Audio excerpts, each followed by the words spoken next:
All right. Down, up, down, drink. Bang. Yeah, there we go. Oh, wow. Whatever, we got to take it. Wow. Jay, you win. You get to pick first. Who's your touchdown guy? Does Mark Twain cheat as well? I'm going to take Kyron Williams. Favorable matchup against the Panthers as a 10-point favorite. Give me Bucky Irby, man. Look, like if they're going to let him play, he's playing. Yeah, against the Saints, give me Devon Achane, who just always seems to find the end zone. I picked Devontae Adams last week. He cashed himself 9 touchdowns his last 5 games. So rolling with Tay another week.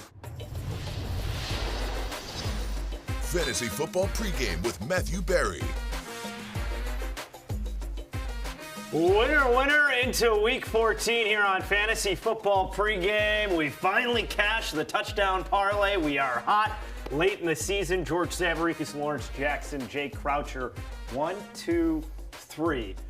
There's someone we're missing. Could be Mr. Matthew Berry, the number 1 cheer dad, who's got all that loot after that victory. Matthew Berry not with us this week. He is in full-on cheer dad mode, which we've seen throughout the week on Fantasy Football Happy Hour. Matthew, though, kind enough to patch in with an update from Orlando. Did he really? Guys, should we get to Matthew's video? Here's what he has for the show. Boys, I am sorry to miss you, but I've been in Orlando, Florida all week. That's right, Orlando, Florida, attending the AYC, American Youth Cheer National Championships, as my daughters have competed for a national title. And like I said, I'm sorry to miss you, but I'm obviously in a car. I'm heading on my way to the airport to get to Kansas City, where I'll be at Arrowhead for Texans and Chiefs tonight on Sunday Night Football.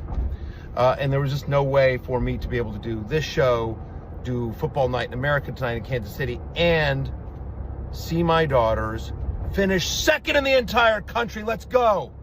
Let's go. Completely worth it. Hats off to cheers to Cheshire Junior Cheer. We will talk about it more next week, but second in the entire country. Thank you, NBC. Thank you, Peacock, for allowing me to do it. Guys, hold down the fort.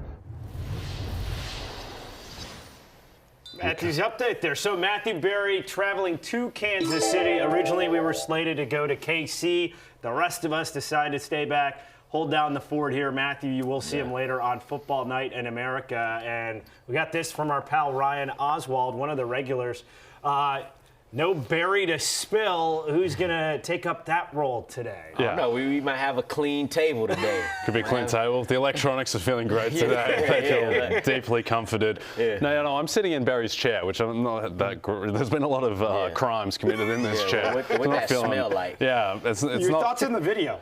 Well, firstly, congratulations to Samantha and Brooke. Yes, we'll give it up. Clap it up. Second place. Secondly, not sure about the pinkish hue. Yeah, Hugh Jackson over there with I don't know what's going on with producer Steven's filters on these call-in videos, because you look like K-pop demonizers. I was going to say, he might have outdid George's filter from earlier in the season. What the hell's going on? Two low moments when videos have been set in, but we get Matthew, the excuser with the great excuse this time to miss week number 14. Lawrence, let's send it over to you for our toast to begin hour 1 here at Fantasy Football Pregame. Speaking of Matthew Berry, the the biggest Commanders fan at this desk, I'm cheersing to Jaden Daniels today, who makes his return. He missed 3 or 4 games. Actually, Matthew doesn't want him to play today, but I say Jaden Daniels should be playing. They got 5 games left. He is a professional football player. What else would he be doing today except be gracing our eyes with his talent? And I like to see him do something good, get on track. He wasn't as great the first half of the season as he was last year. So shout out to Jaden Daniels for coming back and helping out this Commanders team, get some wins and get him a lower draft spot. And the odds makers certainly noticed as that line swung once Jaden Daniels' faith in 5 was good to go, Jay. Indeed, 1.5 point favorites now. All right, I'm camera 1. I get to I'm on camera one. Okay. The Barry camera. Yeah, so firstly, I'd like to toast Ryan Day for mining new depths of managerial incompetence. Well done, kicking on 4th and 1 run. No, but I'd like to toast the Houston Texans, who playing as well as anyone in the AFC right now, and they go on Sunday Night Football, get to potentially punch a ticket to the playoffs, get themselves in good position should they beat the Chiefs. So the Texans, they're 0-3. Now they have a real chance to win the division over my beloved Colts. So cheers to the Texans, playing very well. To the team playing as well as anyone in the NFC, Chicago Bears have won 9 out of 10. Ben Johnson, incredible coaching performance last week against the Eagles to get the win on the road. I remember saying week 3 or week 4, Bears made the best coaching hire in the offseason based on name. You guys were like, no, well, we don't know yet. Was the counter argument. Now we know with what he's done so far. But in his introductory press conference, he said there are great coaches in the NFC North, but I've enjoyed beating Matt LaFleur and the Packers twice a year. If you lay the smack down, today's the day where you got to prove it at Green Bay, the best game in the NFC, part of that late afternoon window. Bears at Packers, the rivalry taking on added significance of both the 1 seed in the NFC in play as well as the top of the NFC North. So looking forward to that one as a Bears fan, 4:25 Eastern time. So that's what we have as our toast. How about we get to those players who we thought, are they in the mix? Are they out of the mix? Those injuries that we're tracking, and remember, 90 minutes before kickoff of the early slate, these will be locked in. These are the players we already know ruled out. Alvin Kamara with that knee and ankle. And then Jay, how about not 1, not 2, not 3, 4 Cardinals out this week for Arizona. Michael Wilson time. He's the only healthy body they have left outside of Trey McBride. But yeah, Benson, DeMarcado, Marvin Harrison, and Greg Dortch. It's really just Bam Knight. Michael Carter left in that backfield. And then Drake London also ruled out Roma Dunze, dealing with a stress fracture in his foot. Doesn't sound great. And then Mike Evans seems like he's still a week away, George. And the players that were wondering, will they go, will they not go? Chris Olave, the indications are yes, he will play. I know a lot of fantasy football owners who had Dalton Kincaid. He had such a good start to the year, returning just before playoff time. And Lawrence, Packers fans, they've been waiting a long time to see Jaden Reed. Will he return today against the Bears? And the question is, will he return, and how will he be used and deployed in his first game back? Because as we know, Jaden Reed is that Packers receiver that he gets used a little bit differently than the rest of them. You can get on the ball at the line of scrimmage, behind the line of scrimmage. So if the Packers have their full complement of receivers, it'll be interesting for the Packers passing game. It's such an important week for fantasy football players because you're trying to play your way into the playoffs week 14 and or set up a potential bye in week 15. We got this from Born Under a Bad Sign BW. I like the handle there, chiming in on the chat here on the tube. Good morning all. Guillotine, half point, PPR. Ooh, this is big. 3 teams left, 1 flex play. Brees Henry, Barkley, Rice, Nico, Abuka. Yeah, it's interesting because it's half point PPR, which skews. I think that makes Derrick Henry a bit more appealing in a matchup where they're 5.5 point favorites against the Steelers. If it was full point PPR, I think I would lean to Rashee Rice. I don't want any part of Abuka. Collins is an argument for, but half point PPR. Lawrence, I might go with King Henry because of the touchdown equity. I probably would go with King Henry. He, as bad as the Ravens' offense has been, 2 of his last 3 games, he's ran the ball really well. Actually averaged 6 yards a carry last game. So, like you said, that 5.5 point favorite. And if there's a team looking worse than the Ravens on offense, it's the Steelers. So they should have a lot of opportunities. I'll go with Derrick Henry. Also, low-key, one of the most shameful performances of the year was last week, the Steelers' run defense against the Bills, who had 2 backup tackles, and they knew they were going to run every single time. Just couldn't do anything. I'll say this about that, and I thought about this before, like, making any proclamations about Derrick Henry.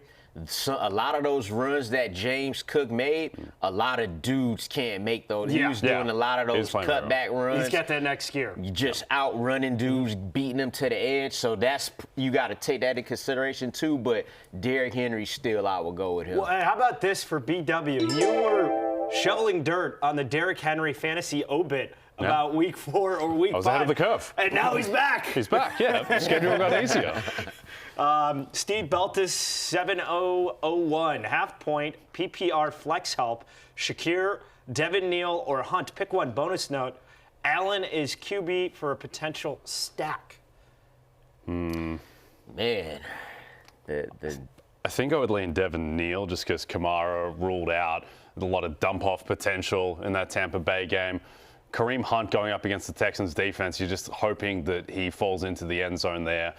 And then Khalil Shakir, who does have a favorable matchup against the Bengals, but that offense, we'll see about the availability of Dalton Kincaid. Yeah, I was about to say, because of that, we expect that to be a high-scoring game. That's the highest point total remaining after Thursday's night game. So if you got Dalton Kincaid, who's out of there, he's a tight end, then who would be the next best option? It'd be your slot guy. And in that case, I will point to Khalil Shakir.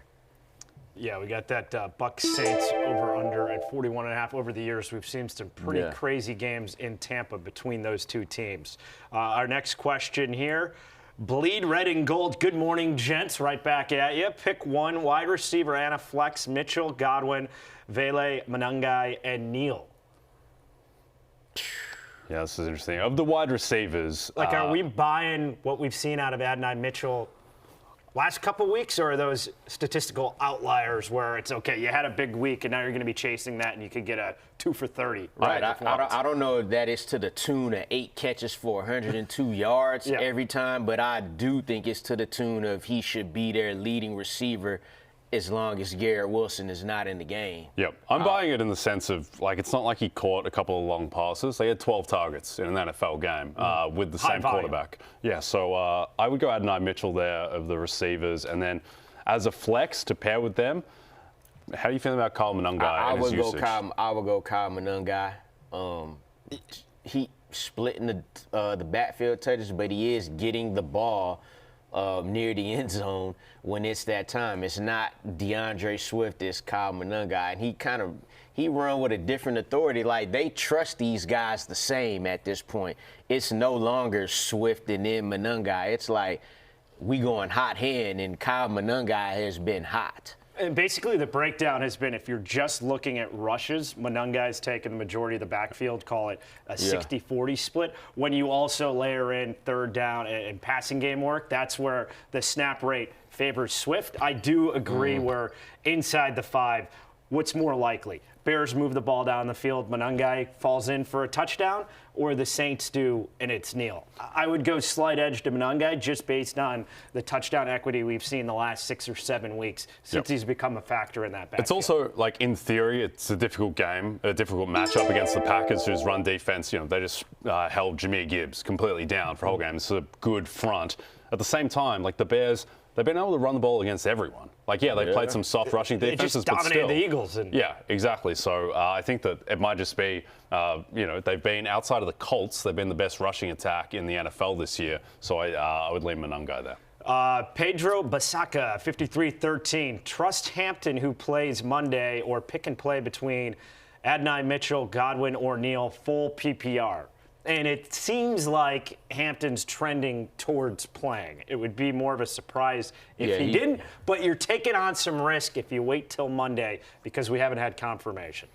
Yeah, I'd wish you had another option on Monday, but what would the options be unless you got Kamani Vidal on the bench as well? I go with him because why else are you here with Amari and Hampton? I think he's going to play.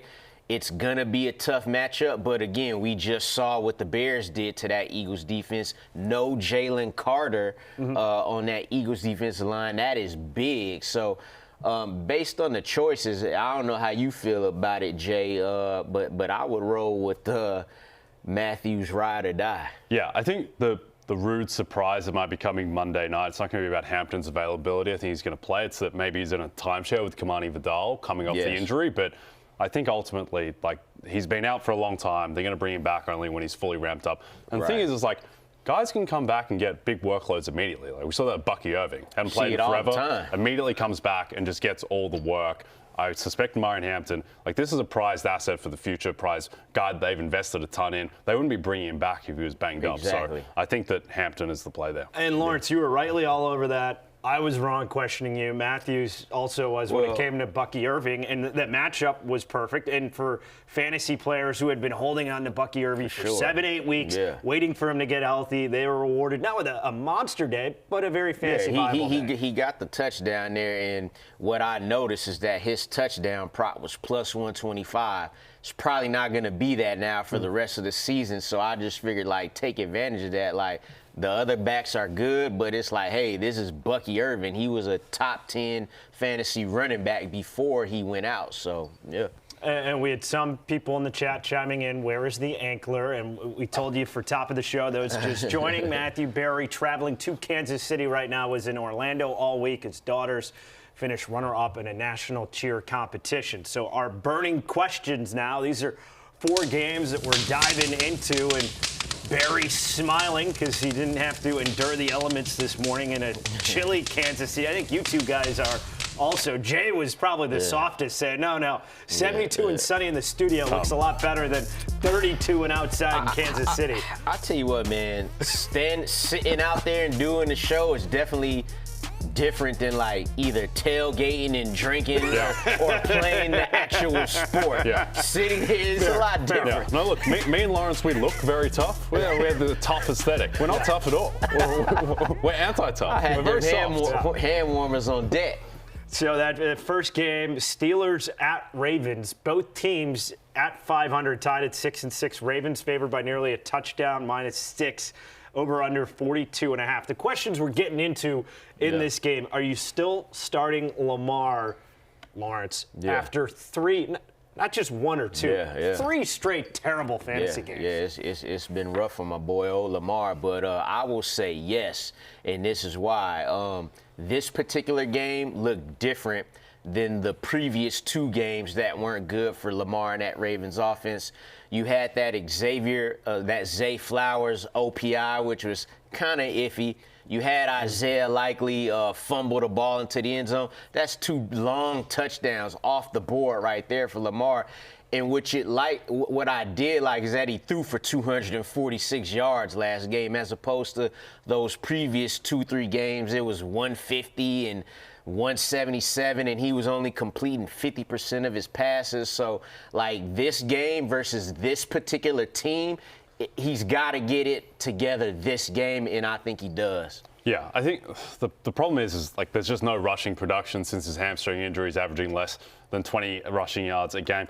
He doesn't look remotely like Lamar Jackson, but I think, like, what are your alternatives? Are you going to start like C.J. Stroud against the Chiefs? I don't think so. I think you just got to roll. People are having that question, like, with those 2 specifically. Yeah, I would start Lamar there. It's still Lamar Jackson. I understand it's a difficult matchup, but the possibility that he can resemble 75% of himself, I prefer that to rolling with C.J. Stroud or Jordan Love. Well, and I heard debates that you guys had on Fantasy Football Happy Hour. There could be some owners who had picked up a Jacoby Brissett, and then it's a real question. Who would you start at this point? Brissett, his floor has been insanely high. And if you said that preseason, people would look at you like you have 2 heads. Well, they wouldn't have been said preseason. No. That would take infinity beers for someone to be saying that. But now it's a very realistic decision for fantasy managers Week 14 who are trying to sew up a playoff spot. Jacoby Brissett, I mean, I think he's closer to Lamar Jackson than C.J. Stroud because of the volume. I still think Lamar, just because of the touchdown equity against a defense that's not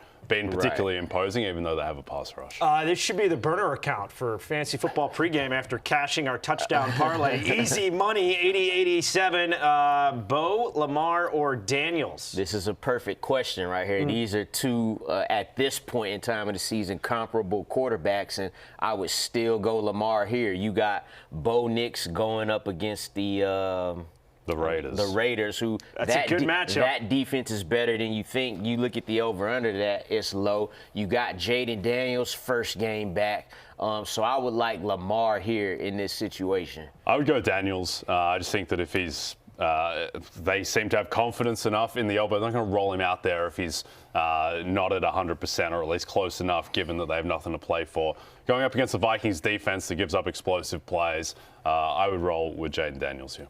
And you got Terry and Debo in the mix. So you don't have a depleted Commanders receiving core like you did for the bulk of the season. Marcus Mariota just moved the ball against the Broncos. They look good. And looked good in the process. So, yeah, I got confidence in Jaden Daniels here. There was a second question that we had for that Steelers-Ravens game. Is there anyone, _underline, anyone on the Pittsburgh offense you feel good about starting right now? I think you feel okay about Jaylen Warren as an RB2 just because of the volume and because of the fact that I don't think with Rodgers in his current state that they're going to want to drop back 35 times against the Ravens. So Jaylen Warren I feel fine about.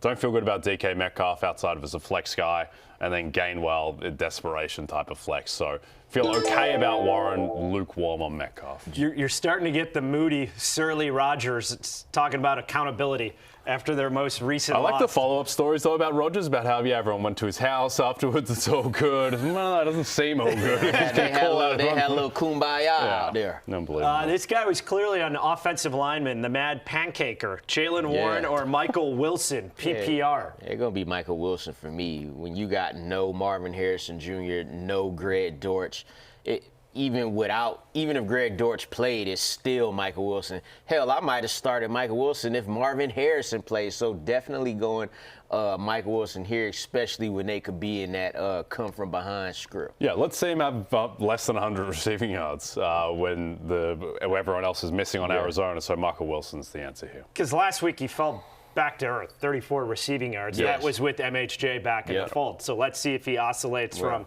just a guy back to Jerry Rice once he's the number one option. That'll be crazy. In the wide receiving core. It'll be crazy to just think and see, man, every time Marvin Harrison Jr. don't play, Michael Wilson is a top 5 receiver in the NFL. See, I think it's going to be closer to the Kendrick Bourne, where he had those 2 spike weeks of 142 yards, consecutive weeks, and then after that, they did get healthier, but there was negative regression to the mean of, okay, this is his bulk of work through however many years. Yeah. Those were probably 2 to 3 hot weeks. Yeah, I'm not expecting, again, for him to go for 180 receiving yards or anything, I think that you could get about 80, 90 at least. Yeah, and even if it's like 5 for 67 with a chance of a touchdown. You better get a touchdown with that. Yeah. I'm starting him in too many leagues to leave with 5 for 67. Well, and a lot of that's based on what has the floor been for Jacoby Brissett. It's 250 to 300 passing yards. So if you just break down where those yards going to go, then it makes sense with Michael Wilson. All right. Oscillates. George, turn it down a lot. We are the regulars, not the nerdlers. Oscillates is a great I didn't word. hear you say that. Yeah. You said that? Oscillates. That sound like you would say that. Yeah, I feel like I've been accused of using that word in the past by the man who usually sits in this chair. What I know is that you say a lot is eviscerate. Eviscerate is a great word. That's one of your favorites. No, I like We need a eviscerate. power rankings for favorite J-isms. Eviscerate's top 5 eviscerates for is sure. up there. Renaissance is another good one. Yes. Yeah, anything culture related. And I do like, for me, who finished bottom 20% of my high school graduating class, that I was just accused to be one of the nerdlers. So I'll take that. Well, at least you're trying to show them that you done learned something. Yeah, now I'm years. overcompensating with my C average getting out of New Trier High School. Our next game, 2 teams with losing records who have had lost seasons because of very different reasons and circumstances. Commanders, it's been all injury-based with Jaden Daniels dinged up. The Vikings, the QB play of J.J. McCarthy has been atrocious. So the Vikings are home dogs against a 3-9 Washington Commanders team. You know why? Wow. The over-under 43.5. Commanders, like Jay mentioned at the top of the show, favored by 1.5. Is there any hope left for Minnesota's passing game with 9 back under center? Big 9. Hope. There's always hope. When you have a rookie quarterback who hasn't started double-digit games yet, there's always hope. And you saw last week, we was like, hey, Max Brosmer, he can't be any worse. Well, Justin Jefferson caught 2 passes for 4 yards, so that's worse. It's worse. So is there hope? Yeah. you hope that he could get a touchdown against this Commanders defense. That's not the best in the world. So that's the hope here. Justin Jefferson, 4 catches, 48 yards. That's what he averaged his last 4 games with J.J. McCarthy. So is there hope? Yes. Are you banking on it? I don't think so. It's got to start Justin Jefferson, though. Yeah, I'd take the under on hope. Let's walk through it. So the Commanders don't have a good pass defense, right? What do good pass defenses do? They leave guys open. What happens when J.J. McCarthy has someone open? He overthrows him by 10 yards. There's just nothing there with J.J. You want to see some type of improvement from him this game, definitely. Yeah, ultimately, I would hope so if you're a Vikings fan. And a couple notes from last week. That pick by Brosmara on 4th and 1 was like Will Levis against the Bears, week 1 of 2024. And number 2, you're Kevin O'Connell. You have an undrafted rookie quarterback. How are you doing play action on 4th and 1? Just run the ball. It's been a tough year for KOC. I think everyone was a little overwhelmed there. JKF1282. Need to pick one for flex. Half point PPR. Monangai, DJ Moore, Charbonnet, or Jordan Addison. Ain't Jordan Addison. It's not Jordan Addison. I don't think it's Charbonnet. I think you're picking between the Bears. George, you're our resident Bears expert. How are you feeling about DJ Moore today? I would probably lean DJ Moore with Rome Odunze out. Yeah. Luther Burden's going to slide up as the number 2 in the Bears wide receiver core. But I would just say, with the void that Rome Odunze has had a 24% target share throughout the season, I would go slight lean DJ Moore. What do you guys think? I'll go there. I would go DJ Moore as well. I've seen a lot of seen some chatter about how it's going to be really cold in Green Bay and that affecting. Yeah, but it's like, all right, it's cold, but there's no wind, there's no snow, rain. Like, it'd be fine. Play football cold. Also. Unlike me and Lawrence, like these guys are tough. Like, they're big boys. And they're actually playing a sport. Yeah, they're moving around, running around. DJ Moore cannot sit on a panel and talk about football for 2 hours in blistering wind. I know he could. It's actually easier to play against the Green Bay Packers defense than sit down with a microphone in your hand. People don't realize that. I also think they throw a lot of short passes to DJ Moore, too. I think he get a lot of them. And it did snow in the days leading up to the game, so there'll be snow on the field. And one of the biggest fallacies, and we've hit on this throughout the weeks on Fantasy Football Pregame, is that when it's cold and there's snow on the field, it's not like it has the impact that high winds do. Exactly. And it actually can favor the offense based on footing standpoint because they know which way the route's going to break. The defense is reacting to that, and they have, you would think, better footing offensively just based on anticipation of where the route's going to go. A huge thing with that, too, is just pass rush. Pass rush gets mitigated if you can't plant your feet in the ground and you're slipping around, so that helps the offense as well. How are you ranking McLaurin and Debo with Daniels back? Well, I'd rank them how, they looked last week with Mariota. Although they didn't have much success early on in the season, the Commanders' offense with McLaurin and Jaden Daniels. We've seen Jaden Daniels have that success with Terry McLaurin. And again, we talk about it. Players coming off injury. Terry McLaurin came back last week, he really scored 2 touchdowns. One got called back, but nonetheless, we saw he was back to his normal self. So it'd go as you would think it would. Terry McLaurin, Debo Samuel, everyone else fall in. And that was him on a snap count until basically late in the game. They needed it. You would think now it's going to be fully ramped up. Andres Martinez, 83-11. Good football day, gentlemen. Right back at you. Yes, sir. Yes, Half point PPR. Should I flex Alec Pierce coming off a big game, Ibuka, Debo, or Marks? You're our Colts guy. What do you say there, Jay? Well, again, we're speaking of the weather. There's going to be a lot of rain in Jacksonville. Nasty day in Jacksonville. But also, not really any wind. So, I mean, it's going to be messy, I think. But it's still the total in that game is relatively high, sitting at 45.5. I don't really want any part of Ibuka until we see it at this point. Woody Marks, difficult matchup against the Chiefs as underdogs there. So I would be choosing between Pierce and Debo, and I would lean Pierce just because he's the wide receiver 1 in that offense. Also, the other thing with Daniel Jones, Daniel Jones has a fracture in his leg. He threw the ball well against the Texans. His issue was that he can't run, he can't scramble, but he was still able to throw the ball effectively and throw it to Alec Pierce effectively. So I would go Pierce here. Next game, and this is the one that I had circled and targeted, and as a Bears fan, been chomping at the bit for this. 9-3 Chicago Bears, currently the 1 seed. Big underdogs against the Packers at Green Bay. The over-under 43.5. This line had been bouncing between 6.5 to 7. Right now, it has dropped back to 6.5. So this from Cassie Carlson, who's with the Fox in Chicago. Good morning from Lambeau Field. Snowed overnight. Fans are clearing the bleachers. Tarp on the field, 18 degrees at kickoff. Will feel like -4. Yeah. Feel like 4 degrees. Pretty light, baby. Not negative. First place in the NFC North on the line. Bears Packers, 3:25 Central, 4:25 Eastern time. So you want Bear Packer weather? Mother Nature has delivered. That's what we are getting today. Can you trust any of the Chicago pass catchers? And we had hit on DJ Moore as the player to start out of that mix and then the previous question with Rome Odunze out. So aside from DJ Moore, anyone else that you would trust as a start this week? I have like a physical recoil complex now when I see cold football fields, just thinking back to that day in Philadelphia. Jay don't like the cold. It didn't even snow and wasn't below 32. Yeah, exactly. I've been to Siberia in winter before. I don't think it was as cold as the link that day. In terms of Chicago pass catchers, DJ Moore, I think you feel relatively confident starting as a wide receiver too. He's going to be the number 1 in this offense. The question is like how much work can Luther Burden get? And look, the Bears, I don't really fully understand it, but they're effectively touchdown underdogs in this game. So you'd expect for them to need to throw for the first time in what feels like a long time that they've needed to throw. So Luther Burden, I do think I think he's a flex guy, but he's a flex guy with more upside than normal, I would say.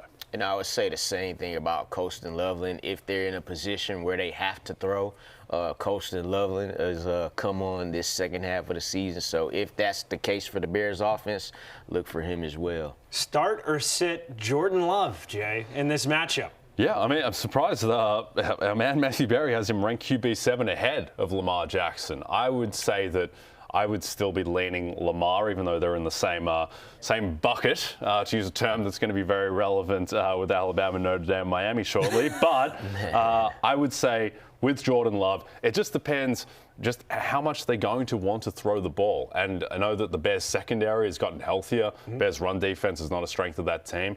I suspect that it's going to look a little Seattle-ish, where it's a lot of establishing the run and then taking deep shots off of that, as opposed to a steady stream of Jordan Love dropping back and throwing the ball 35, 40 times. So I think the Jordan Love, I think you feel okay starting him, but of other quarterbacks in that range, I would lean more to Lamar than Jordan Love. Yeah, I would go Lamar as well, but I like the ranking for Jordan Love at 7 this week.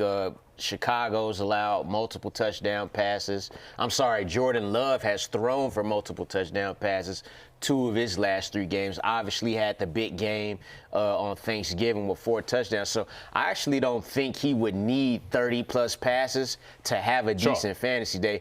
Give him like 25, depending on how that Bears defense is playing. Like, Jalen Hurts threw for 2 touchdowns against the Bears, and they didn't have a great offensive day. So I don't think you really need to go off to do it.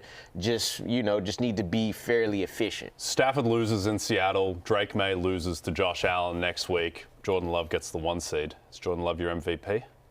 Well, he would be the favorite. I'm feeling real weird about the MVP right now, so I would just hope that the Rams and the Patriots just keep on winning so we don't have to have this discussion, but probably yes. Yeah, he's Love. Probably yes. He's the third favorite. Dak George's man, Dak messed up his chance. Yeah.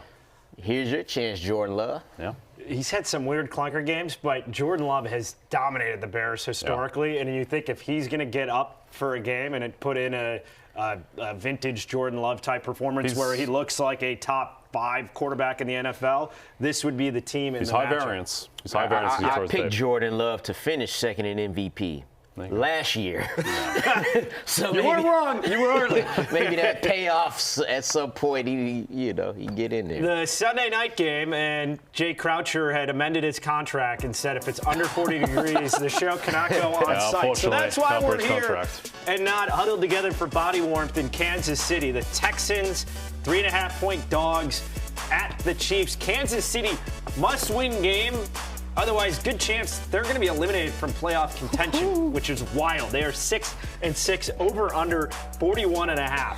Concern level, Lawrence, for the Kansas City passing game against this elite Houston defense that's looking every bit the part? Concern level high.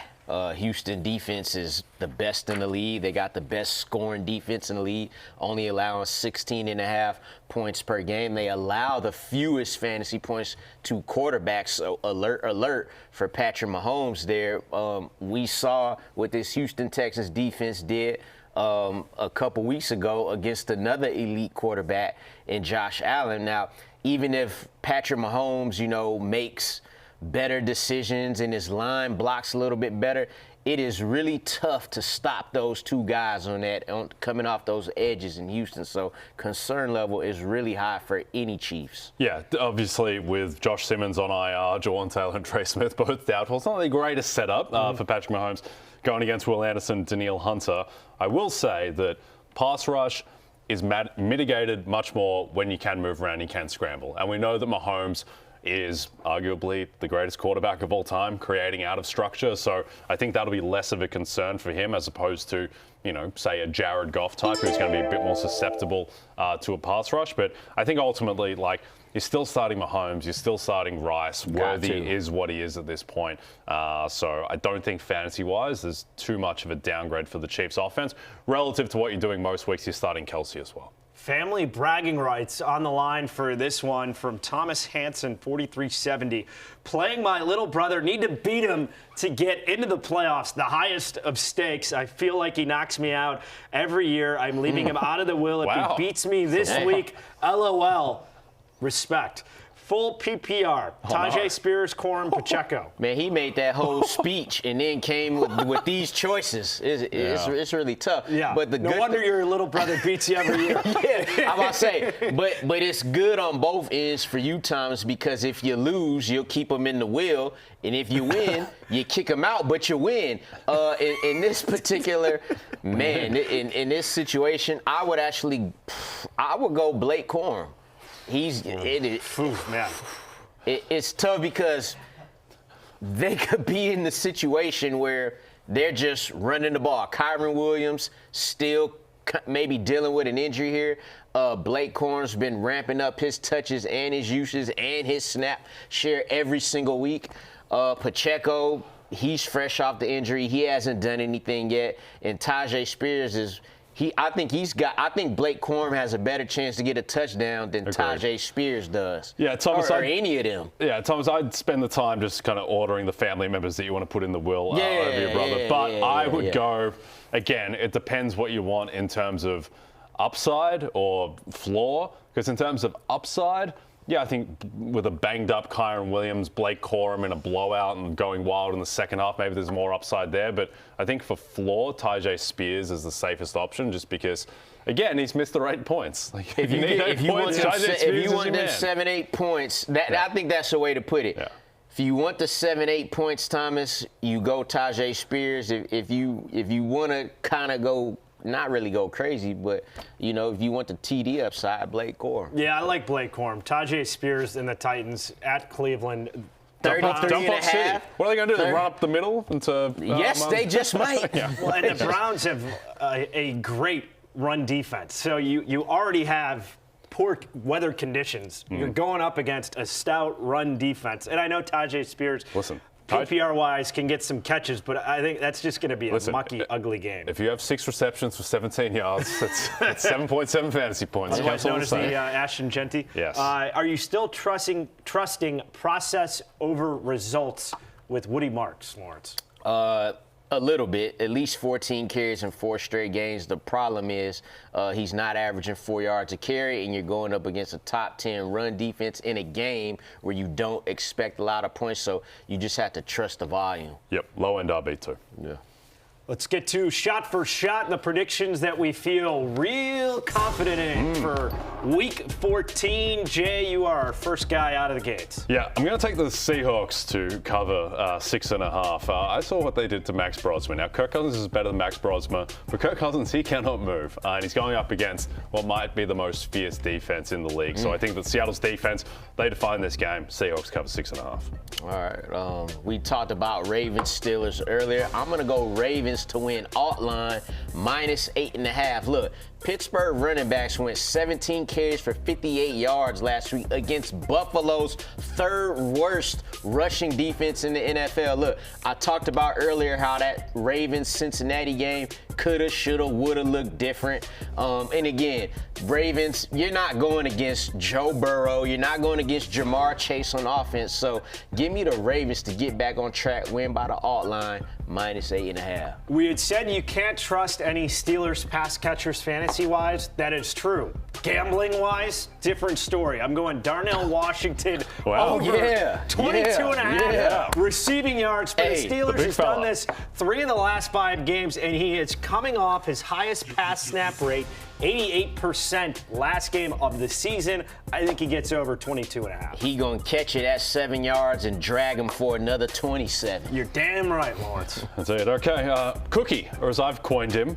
George, you missed this, Slippin' Jimmy. It's a nickname for James Cook. He goes 100 plus. Jimmy, there we go. Jimmy. You like that? That's a good one, right? Yeah. Thank you, George. He goes 100 plus rushing yards against the Bengals' pitiful run defense. We don't talk about James Cook in the same breath as your Jonathan Taylors, your Jahmyr Gibbses, your Bijan Robinsons. I don't think he's quite with those guys, but he's not that far off. I think he goes for 100 plus rushing yards on the ground today. Yeah. All right, we just spoke on that Titans-Cleveland Browns game. Well, I'm gonna dabble in that a little bit here.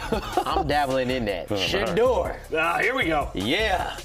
170 passing yards at plus 111. That's actually come down from plus 120, what you see on the screen, so they know it's going to happen. Look, quarterbacks have thrown for at least 222 passing yards versus Tennessee since week 6. Every game, 6 straight games, right?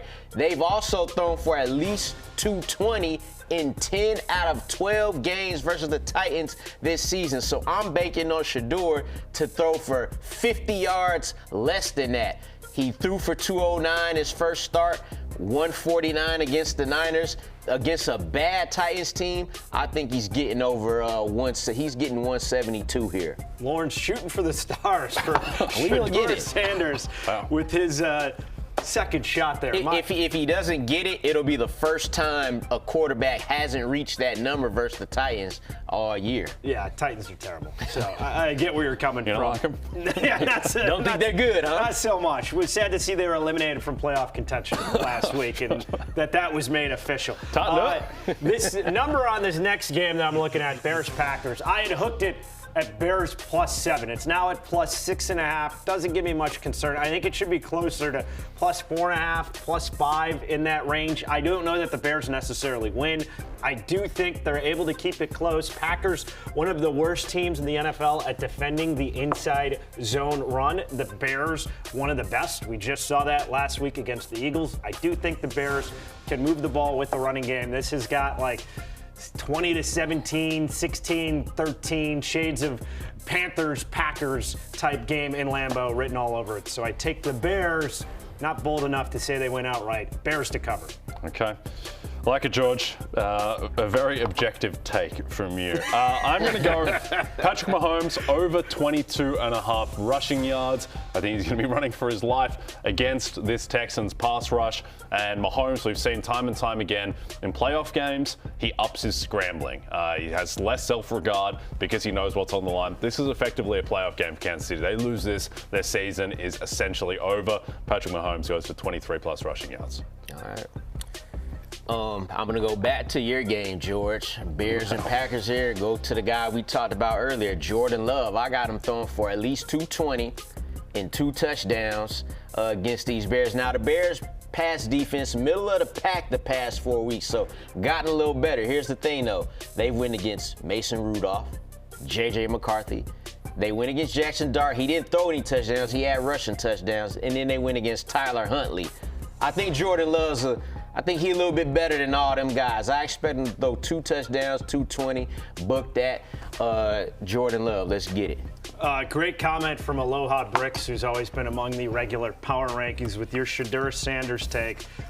LJ isn't shooting to the stars. He's shooting to a galaxy that hasn't been found yet with that one. Man, for 170.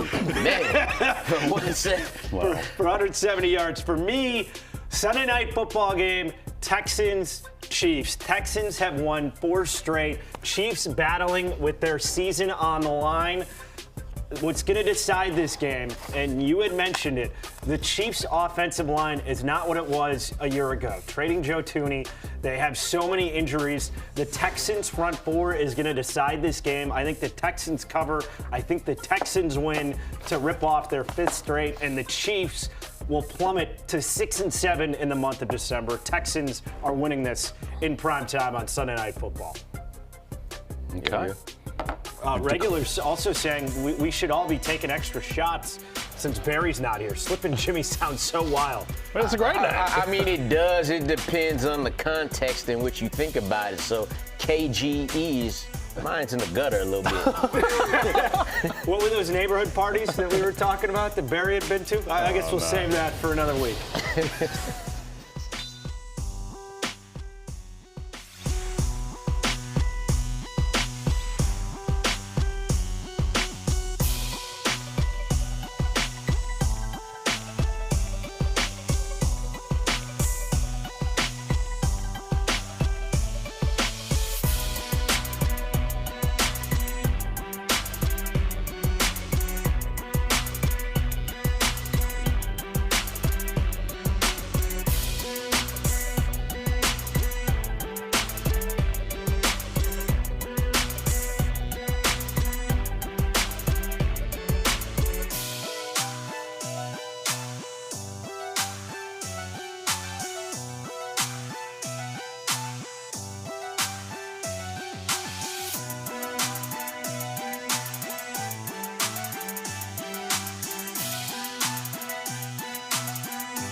Fantasy football pregame rolling right along. This from Dan Fetz. Dalton Kincaid will play today after missing the last 3 games. Here's Kincaid, a hamstring, going through pregame warmups. Bills Mafia.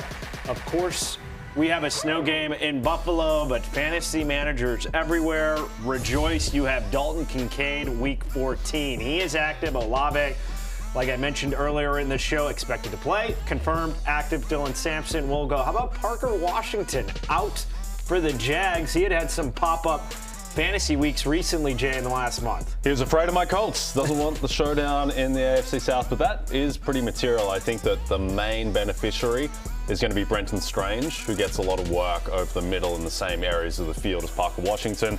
And then also a small boost for Jacoby Myers and BTJ. The later window, Jaden Reed, Matthew Golden for the Packers, waiting to see if they will officially suit up for Green Bay against the Bears. Got this full PPR start.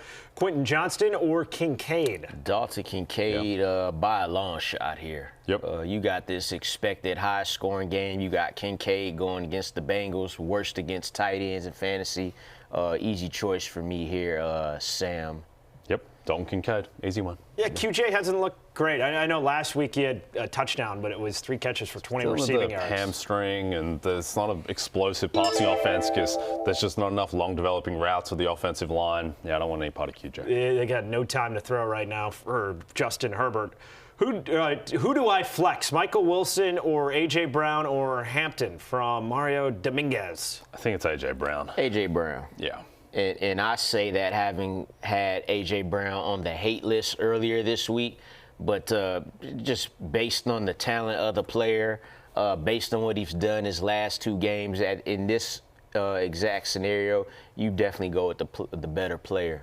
Yeah, who has been getting his numbers. Just had a 2-touchdown game, and with where the Eagles are at, you would think feeding A.J. Brown will be a priority for that offense. Next question here. Ruben262, good morning, mates. Must be a fellow Aussie with Jay. Pick 2, Pitts, Kincaid, Watson, full PPR. FF, no Barry hour. Yes, the efficiency hour. Pick 2, Pitts, Kincaid. Watson, Dalton Kincaid, I would be starting because of the matchup, as Lawrence mentioned. And then Kyle Pitts or Christian Watson. How are you feeling about Kyle Pitts and your Falcons, Lawrence? Well, I'll go Kyle Pitts here. There's no Drake London. Last week we saw him get 7 catches for 82 going against the Seahawks, who, they're going to come out and try to snap a mud hole in them. So Kirk Cousins drop back throwing. That's the guy who will be catching the passes. Darnell Mooney hasn't really showed up yet, so I would actually go with the 2 tight ends. Yeah, just Jaden Reed returning complicates that Packers pass catching room. Again, they've got like 5 guys now that all need to see snaps, and so you're dependent on the deep ball or a touchdown with Watson. Pitts, I think, just has a higher floor. Seattle also quite hasn't been great against tight ends either for fantasy purposes. Got one more to get to. Want your questions throughout the show. Hashtag FF Pregame, and we're getting to them on YouTube. We'll hit some on Twitter as well. Old Maverick Guy, one of our friends here, one of the regulars. Good morning. Romeo Doubs or Kincaid, if available. Flex PPR. Also have Love starting. Thanks. Kincaid. Yes, Dalton Kincaid. Another guy who's turned into a touchdown-dependent player in Romeo Doubs. He got the touchdown last week, but it wasn't a big game. I think we're moving more towards like that wide receiver by committee for the Green Bay Packers until we see otherwise.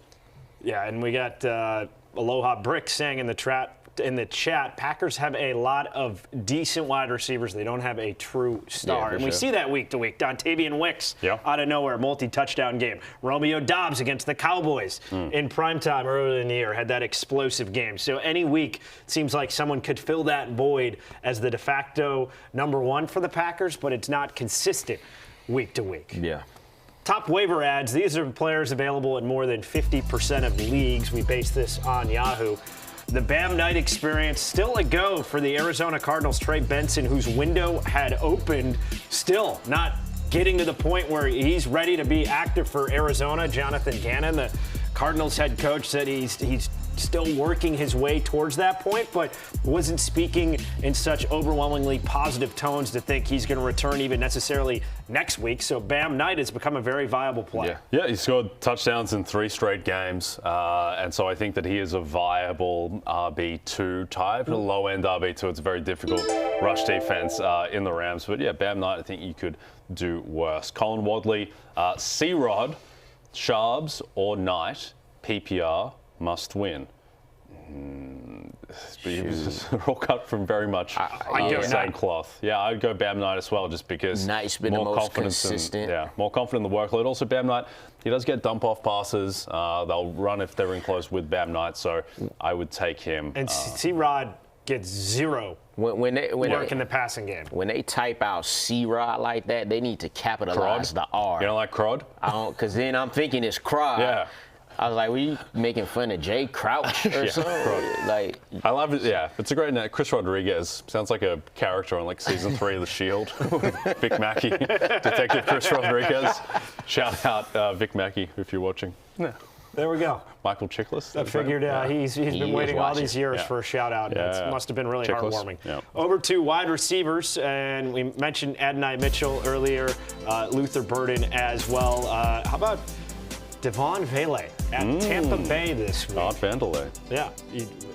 Any interest in that matchup for the Saints as he's wide receiver 35? Not a lot of interest in it, but he has been out there a ton. 91% route participation over the past 3 games. Had a 24% target share last week, going up as well against a Bucs defense that just hasn't been very good recently. And obviously, they got eviscerated, so to speak, by the Rams in that primetime game everyone watched. But this defense, it's been a long time since they've been a dominant pass defense under Todd Bowles. They've been a pass funnel for a long time as well. So Devon Vele, I think, again, he can probably do better. But he, as a flex, you could also do worse. Jordan Mello, 5500, hashtag FF pregame, full PPR, Woody Marks, Luther Burden, or Vele Lawrence. Again, earlier talked about the volume that Woody Marks gets, and although it's not efficient, I still go Woody Marks here.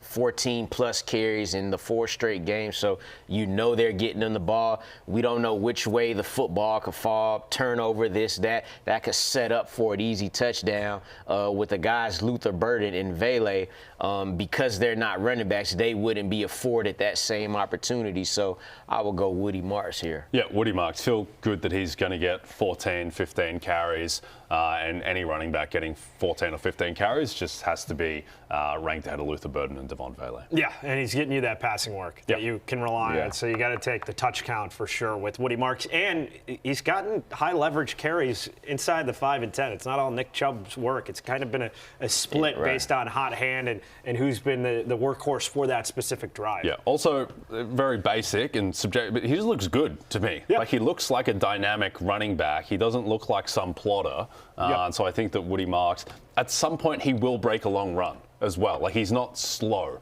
And so I think, the Chiefs, they do have a good run defense in terms of the raw numbers, but on a per play basis, it's not like he's going up against the Seahawks here. So I think that they're better. It was the knock coming out of USC. His 40 time was like 4.58. Great receiver out of the backfield in college. The concern was top end speed, but he does look quick and shifty as far as the burst to get through that. He could run good at the second level. Yeah. Tight ends and quarterbacks. How about Tyrod Taylor and the Jets? Flyer, or does it have to be a sicko league like ours in the League of Assholes where you're starting 2 quarterbacks? Probably. I'm actually starting him in a super flex right now. I got Bryce Young on the bye, so I'm going 1 quarterback. And in that particular situation, I feel decent about it. He's kept the Jets passing game at least afloat a little bit, to the point where we're even talking about Adonai Mitchell and talking about John Mechie in a positive light. It's more than what we was talking about Garrett Wilson earlier in the season. So Tyrod Taylor at least gives the Jets that. So if you're in a super flex situation, I feel good about him going up against like a middling Miami Dolphins defense. Yeah, and the misnomer about Tyrod, as we talked about during the week, like Tyrod's not a game manager. Tyrod airs it out. He's not afraid of throwing it deep, and he goes up against the Dolphins defense that does give up a lot of explosive pass plays. Still, one of the craziest what-ifs is the Chargers medical staff misdiagnosing Tyrod's injury Week 1. You remember this? Justin Herbert's rookie year? Of course. And then Herbert becomes the starter, and that was supposed to be Tyrod Taylor's offense after having been a starter with the Bills. Well, which was going to happen anyway, but the way it was crazy. Like Tyrod was like still trying to prove he's a starter. Then they stab him in the stomach. Now Jets fans chirping that they're too good with Tyrod. If you're going to tank, put Fields back in because they're looking serviceable. They won last week. Where's Strevler? Roderick Perry, 69-71. Who to start, Herbert, Caleb, or Tyrod? Gotta win to get in the playoffs. Man. And I will say, and I own Justin Herbert in a couple leagues. He has been terrible fantasy-wise in the last 3 games with that line decimated and coming off that surgery to the left hand. So all three of these guys, you could pick and choose and say, well, statistically, I'm concerned about this or that. And you know which one I would pick? The one who could run the best, and that's going to be Caleb Williams. That's who I would take in this out of these three. What do you think, Jay? Yeah, I think it's between Caleb and Herbert. The interesting thing with Caleb is that he just hasn't had to throw very much in recent weeks. They've been so run heavy and they've been so effective running the ball. So are they going to be as effective running the ball against the Packers? Probably not, but we'll see. Maybe they are just so good at running the ball they can do it against anyone. I think I would lean Herbert narrowly.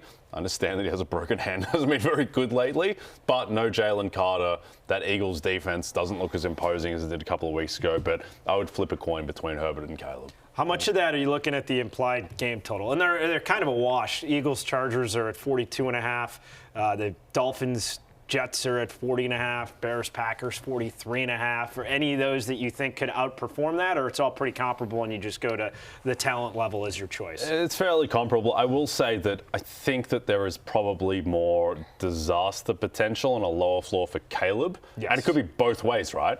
Like he could just play poorly against a pretty ferocious defense, or that they could be running the ball effectively and he has no volume. With Herbert in a dome, like the Eagles are going to score in that game, even though their offense is so malfunctional. They're going to score, and I think that at home, probably needing to throw because the offensive line is so suspect. I think that Herbert has a higher floor than Caleb. Yeah. Desperation plays. These are players available in more than 80% of leagues. And I showed you Luther Burden. As of yesterday on Yahoo, he was still available in more than 80% of leagues. So I think because of the Rome Odunze injury, and I mean, his target share had been 15% in recent weeks. That could easily spike up to 20 to 25%. That's why we have him at wide receiver 30. And Lawrence, for you, going with Michael Carter. Yeah, look, only 5 carries for 17 yards last week, but caught 5 of 6 targets for 47 yards, and that's when they were in the game versus the Bucs. Now they're 8.5-point underdogs, so if they end up in a certain situation, Michael Carter could get some cheap receptions there. Yep, mentioned him earlier. Let's bring him up again. Devon Bailey, Art Vanderlee's cousin. He is out there a ton, and he's running a lot of routes, and he has a favorable matchup against the Bucs. So not super exciting, but as a mid-tier flex, mid to low-end flex, Devon Bailey. Prop shot time, and these are markets that you can bet on DraftKings. Well, there's only 3 of us, but we got 4 footballs. So let's bring up Medium Show. Zach, Medium Show, our crack researcher. You can have a real football, too. What? You're not giving him the run football? No, he gets a real football. All right. Here we go. Here's Medium Show. Medium Show, you want to go first or last? I'll go last. Okay. All right. Medium Show's a big Bulldogs fan, so he's very happy today. Are you going to be the excuser like Barry and say you're throwing so far? I throw better from further back. Oh, not a bad throw, though. All right, come on, Medium. You got to hit the board. Medium Show.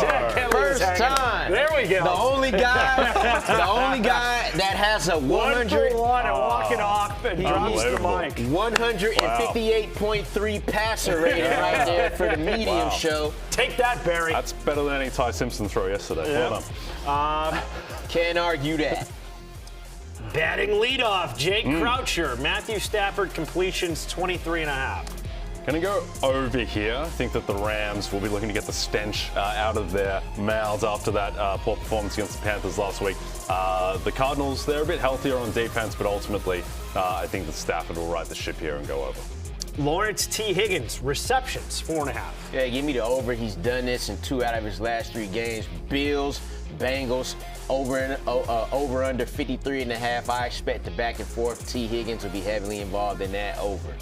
Bo Nix passing yards, 227.5. Over this against the Commanders. They got the Raiders. I think Bo Nix will go over this another week. And speaking of high variance, he's been about as high variance as you can get in fantasy football and real life. But somehow the Broncos keep getting away with this. They're 10-2. I think Bo Nix will be closer to 250, 260 in this one. Jay, Jackson Smith and Jigba receiving yards, 94.5. Yeah, terrifying, but I'm going to go under on JSN, who obviously had the 2 for 24 game last week. And I don't think that Brian Flores laid the blueprint on how to stop JSN. He just face guarded him and then double teamed him over the top. But I do think this is a very well-coached defense on the Falcons side, and that they will be able to hold JSN enough, and that the Seahawks will focus on running the ball. Okay, how about Lamar Jackson combo line, Lawrence? Yeah. Passing and rushing yards, 255.5. I don't know if y'all remember, but the last time I had a Lamar prop, I took the under. That under hit. Now I'm going back over. This actually went up a couple yards again. Last week against the Bengals, that game could have looked a lot different, and he still went 273 passing in rushing yards. So give me the over for Lamar Jackson versus Steelers.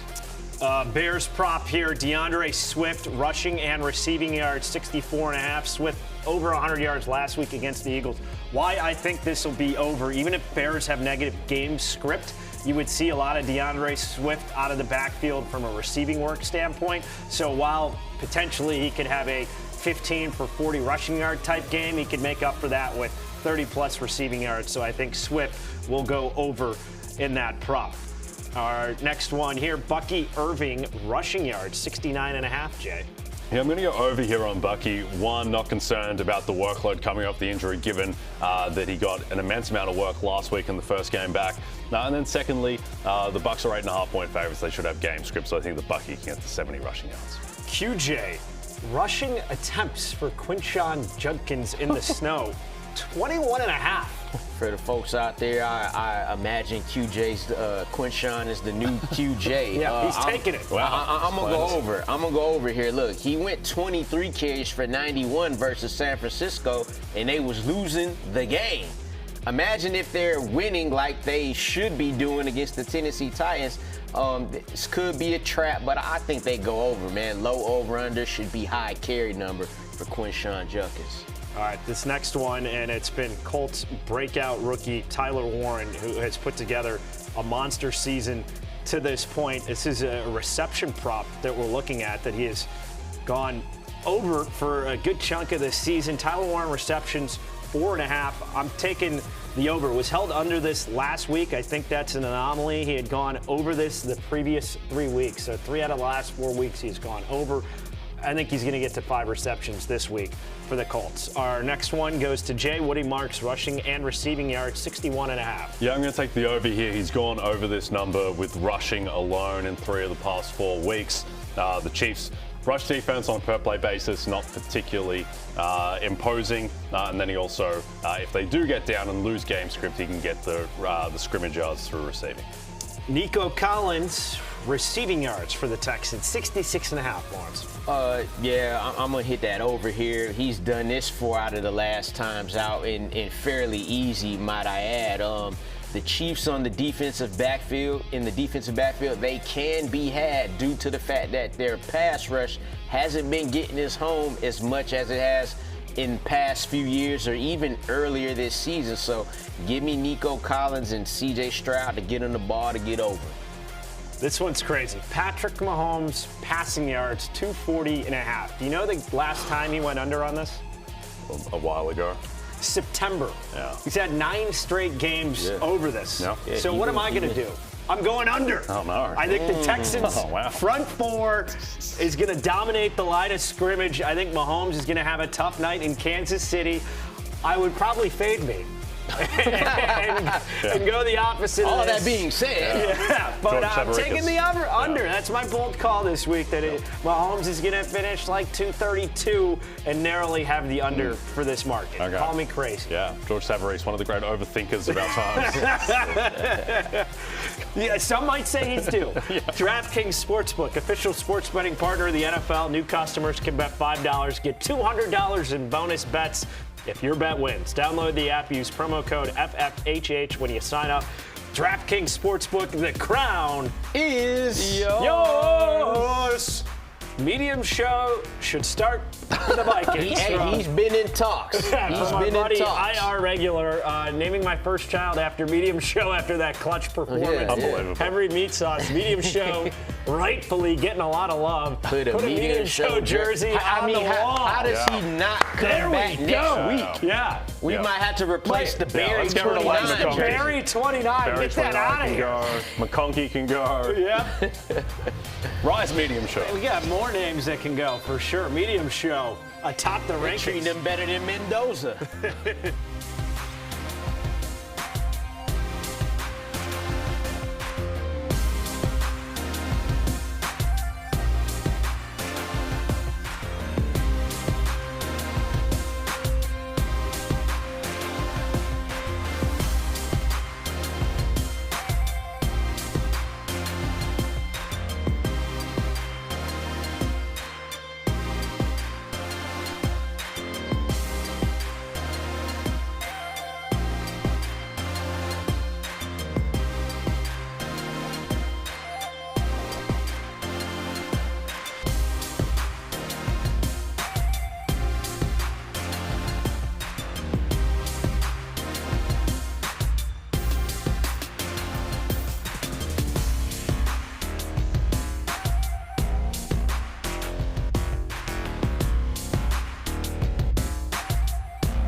push. I think that's one thing that makes us great is that no one's hanging their head. Everybody's ready to go out there and try to prove ourselves this next week. And it's another great opportunity. It's a great opportunity at Arrowhead to showcase that who we think we can be the rest of this season.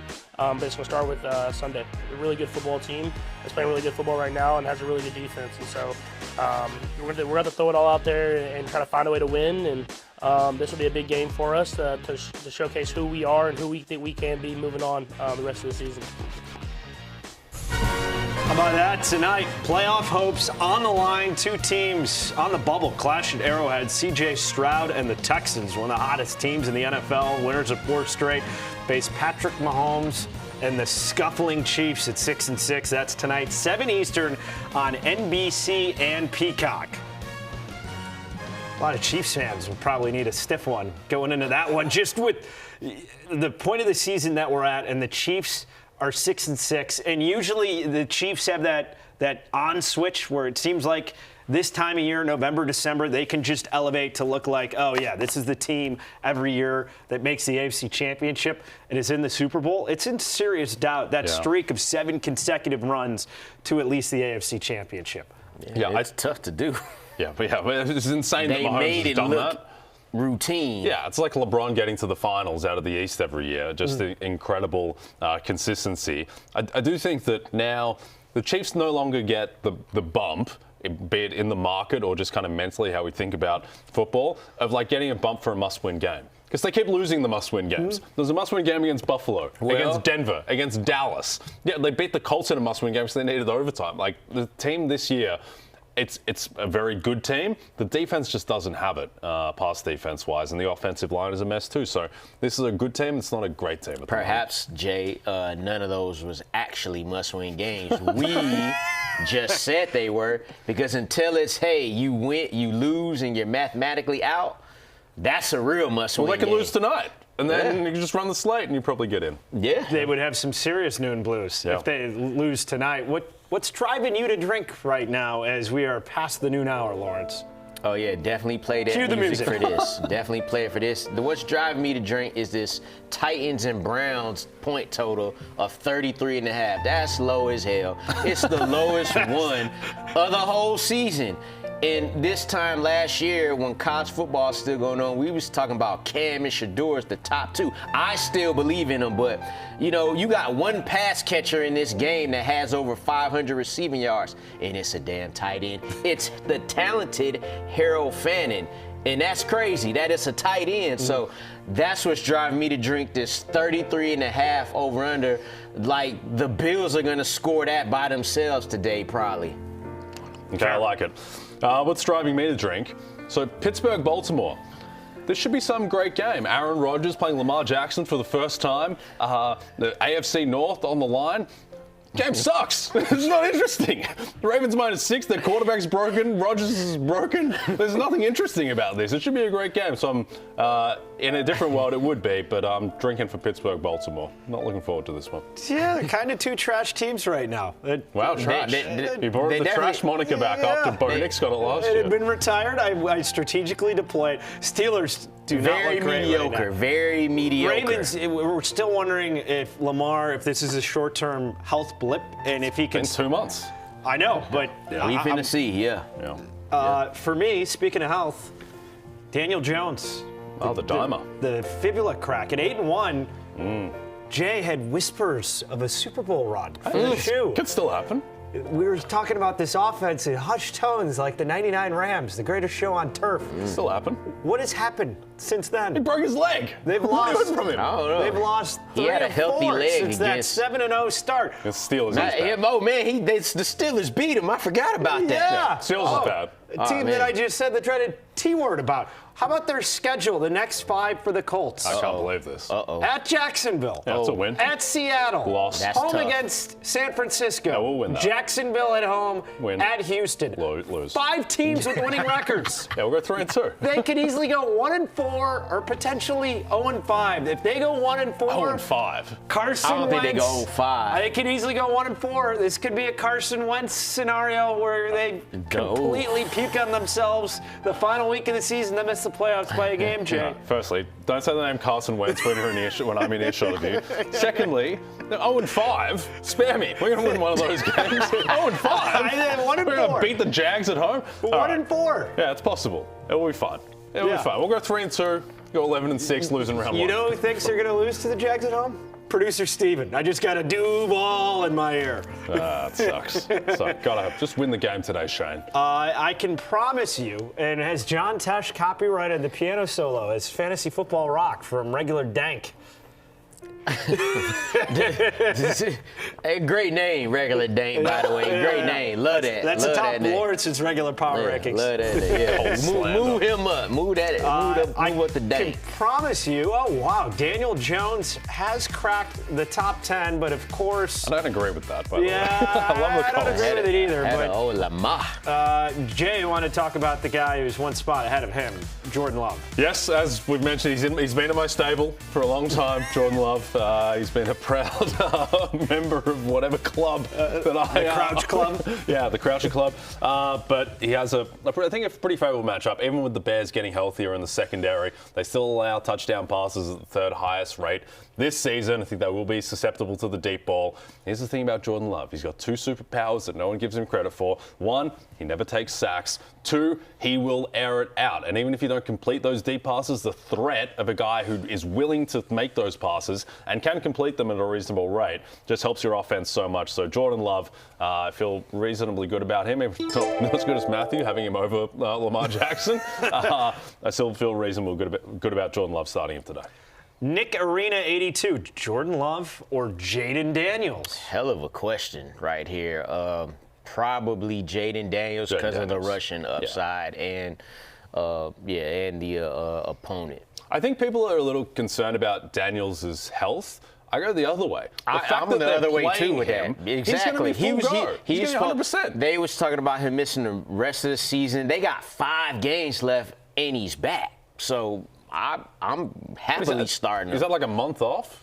Like if he didn't he didn't break it, like he's going to be okay. But how did he look prior to the injury? Well, not great, but it wasn't like Terry McLaurin, like he was banged up, and now we're going up against a Vikings defense that the Vikings on the season, they're hovering around the top 10 in most defensive rankings. You take out the Jake Browning game back in like week 3, don't look so good for the Vikings.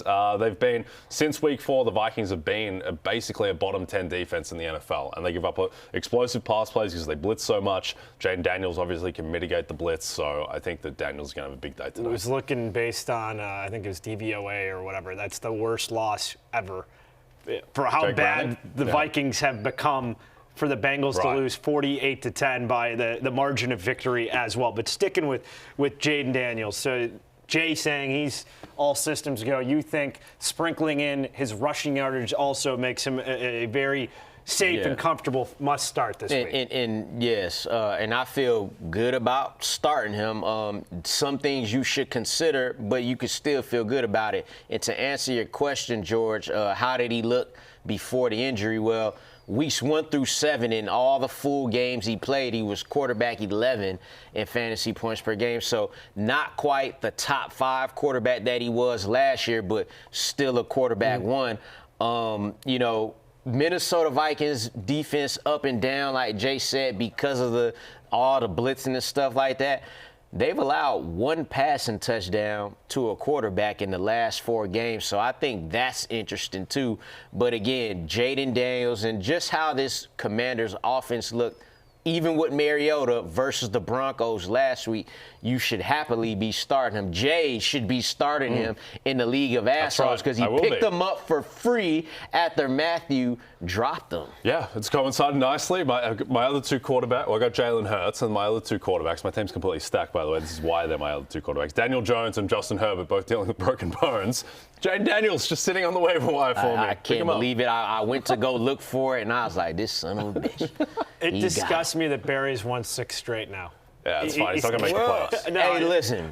Mathematically, he's has a in chance. it. Yeah, he's But he needs really to have a crazy 200-plus point week. Yeah, he's like the Lions that second Dan Campbell year where they closed like 6-1 or whatever and didn't make the playoffs. He's fine. It's just he's background noise. So Jaden Daniels coming back from injury. You mentioned the broken bones. Justin Herbert surgery on Monday, and then trying to play the following Monday here, Lawrence, which is crazy. A testament to his toughness, but also gives you some hesitation fantasy-wise. And that's the first off, the tough part about it is that he's hurt. Secondly, we talked about how the Bears dominated this Eagles defense last week in the run game, but no.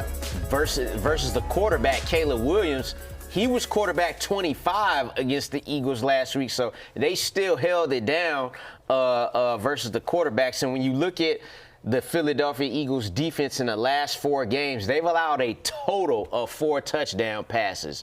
And you're like, all right, that's not great. But the quarterbacks was Caleb Williams, Dak Prescott, Jared Goff, and Jordan Love. Those are pretty good quarterbacks in the league. And then you look at the over-under, 48.5. Don't expect a lot of scoring. So just be weary when you proceed to start Justin Herbert this week. Level of weariness with C.J. Stroud. Let's get to this question first, and then we'll have you answer that. This from one of the regulars, old Maverick guy, chiming in again. Who is a better stack today? Love the stack questions. Love Dobbs, Darnold JSN, or Herbert Allen. Thanks. I'm going to go Darnold JSN because you get JSN. Right. It's definitely not Herbert and Keenan Allen. No. Like, if you would have said, like, Herbert and McConkey, that would have been them, but definitely Darnold and JSN. The 2021 Herbert Allen stack would have given Darnold JSN a run for their money, but 2025, give me Darnold and JSN. Look, like Jordan Love, the best of these quarterbacks, but Dobbs is just such a drop-off from JSN. So Darnold JSN is your answer there. George, on CJ Stroud, Chiefs' pass defense is no good. They just get completely torched whenever they play a competent quarterback who isn't playing with a fracture in his leg because they were able to shut down Daniel Jones. They haven't shut down anyone else. And I think that we're seeing just the impact of Chris Jones, who's now other side of 30, still a very good player, but about like 10% worse than he was last year. Kind of similar to TJ Watt's decline this year, where he's still a very, very good player, but not as otherworldly. And the pass defense without Jones, being a first-team All-Pro type of game wrecker, just hasn't been nearly at the level that it has been in years past under Spags. So CJ Stroud should be able to capitalize on that. Nico Collins has looked great, looks very much like Nico Collins. I think the O-line with a bit of continuity under Nick Caley looks the best that it has so far this year too. So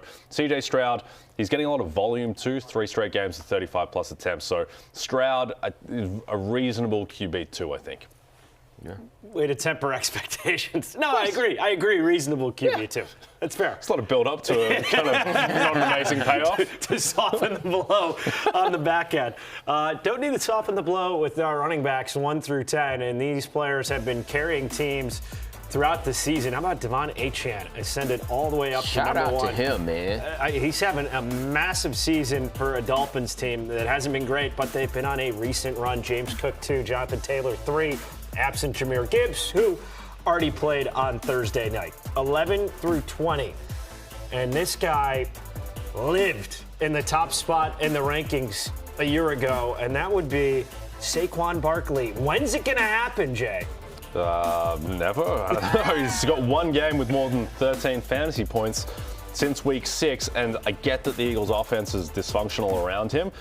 He doesn't look like the same guy to me. In the Dallas game in particular, it was glaring. Like, Saquon gets out into space. He just doesn't seem to have the burst. And that's fine. He had like 1 million touches last year. That should happen, particularly as he gets closer to 30. So, I mean, Saquon, I suspect that it's going to get a little bit better than it has been, but I don't think a top 5 running back the rest of the way, I don't think that's hiding inside of him. I think there are a couple of variables at play. He hasn't had the same breakaway speed on the outside. Their line has been dinged up. And you got a new OC, and C.J. Gardner-Johnson, after the game last week, was asked about the predictability of the Eagles' offense, and he just kind of snickered. Like, this is a pretty vanilla scheme when it comes to what you're defending week to week. The joke about the Eagles is they run 10 plays, right? And if you don't have the superhuman kind of physical capability that they did last year because of the banged up O-line, because Saquon's not quite at the level he was. Lane Johnson not being in the mix is a big blow. Yeah. Also, Jalen Hurts doesn't run anymore. Like, not nearly as much as he did last year, which was a big part as well of creating space for Saquon. I like the negative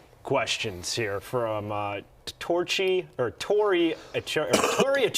There we go. Third time's a charm. Leave one out. Barkley, Walker, KW3, K. Williams, or Manungai, non-PPR. Well done getting Tori Echeverria, by the way, George, on like second go. Matthew would still be trying to pronounce that right now. I'm leaving out Manungai. It's Manungai. Yep. He's the only Especially non-PPR? Yep. Definitely.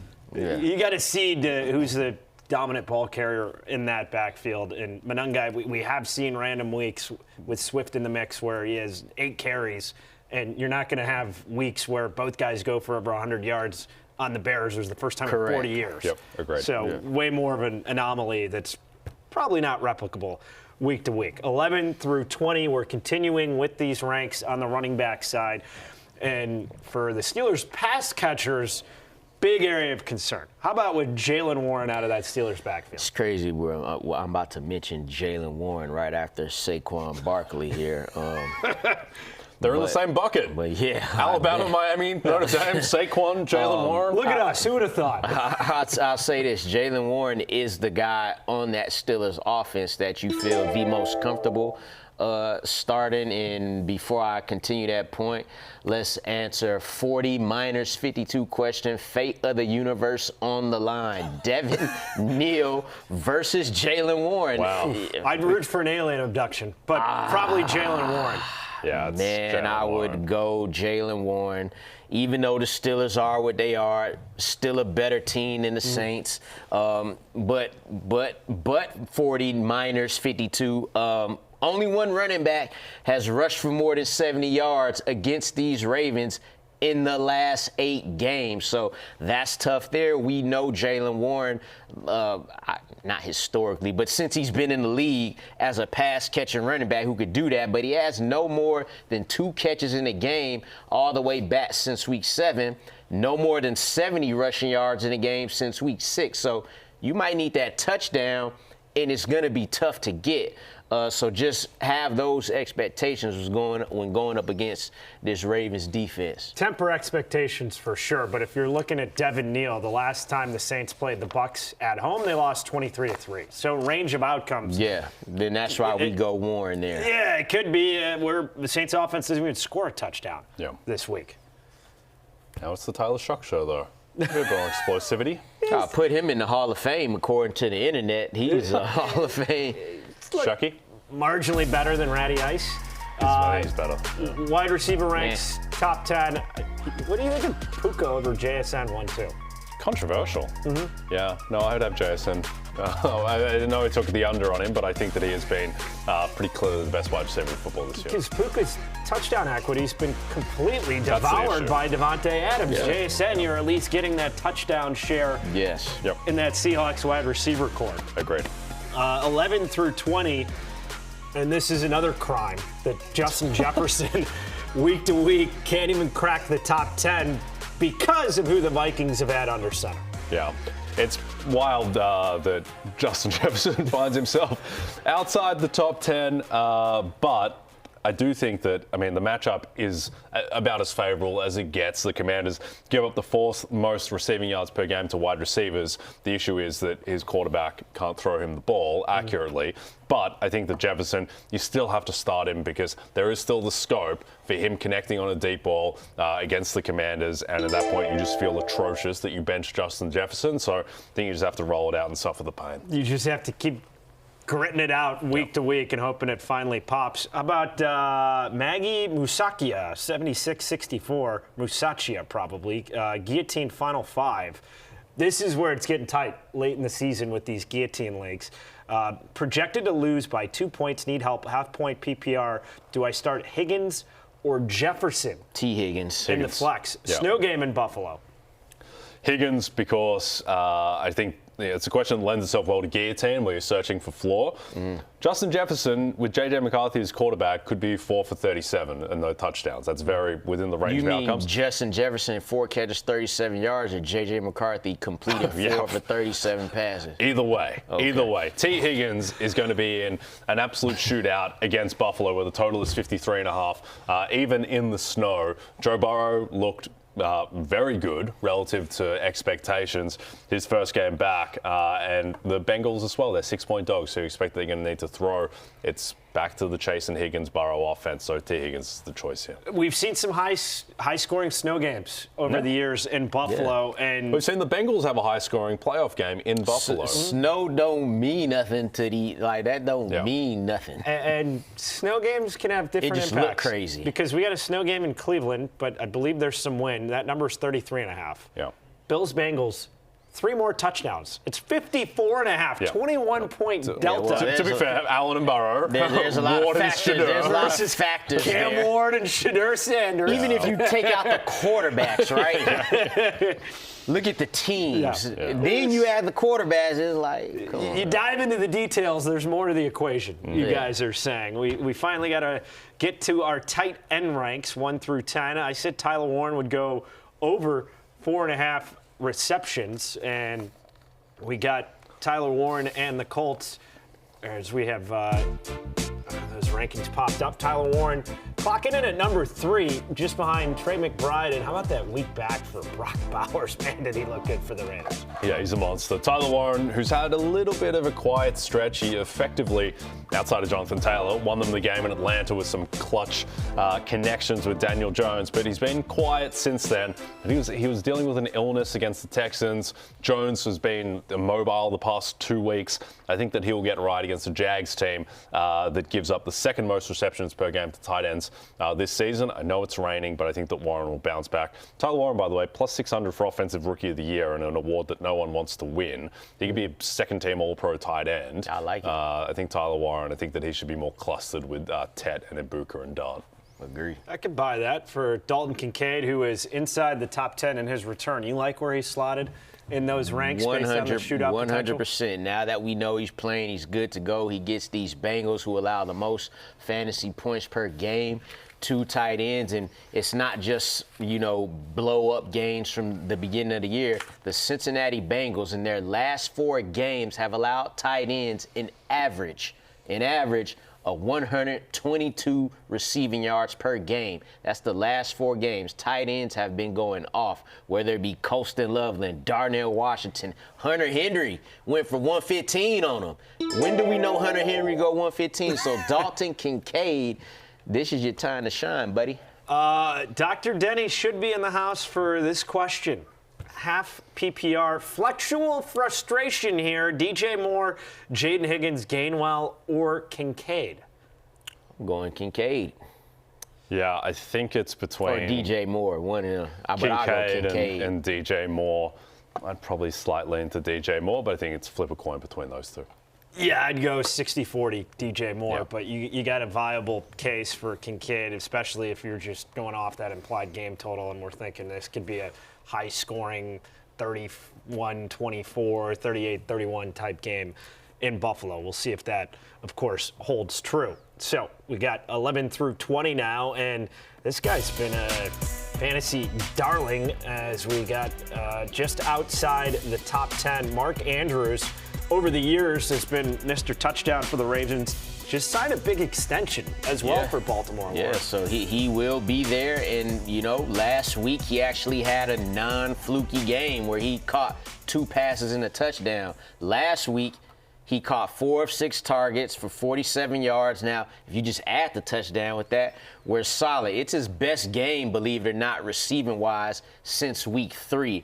Now you're going up against this Pittsburgh defense that allows the 7th most fantasy points per game, 2 tight ends. So in a Ravens passing game that has been struggling, Lamar's going to trust this guy who he came into the league with, and Mark Andrews. So he got some upside today. Yeah, he's been very streaky this year. Historically, a guy who is very reliable at tight end. The one who's been breaking out has been Brenton Strange for this Jags passing offense, Jay. Yeah, he's had 10-plus fantasy points in each of the last 4 games that he's completed. Now going up against a Colts team that doesn't have a great pass rush to disrupt Trevor Lawrence. And Parker Washington out just creates more volume for Strange over the middle of the field.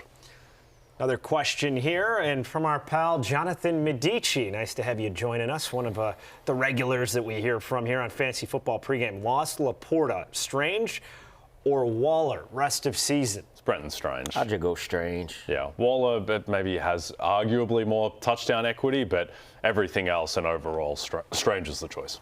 Yeah, I'm on board with Strange. Waller had that great 2-week spike before he got injured. Strange, we've seen it for a month, so you got to trust it. No Barry, and it is Flip Cup time. We got to reveal the winner. A week ago was our anytime touchdown parlay, and Barry stole my cup. So I wish Matthew had made a separate video of him explaining the rules, because that seems to be his favorite part of the show. As we know, anyone who has played Flip Cup will go down, up, cheers. Yeah. You boys ready? It's all noted. Yep. Let's do it.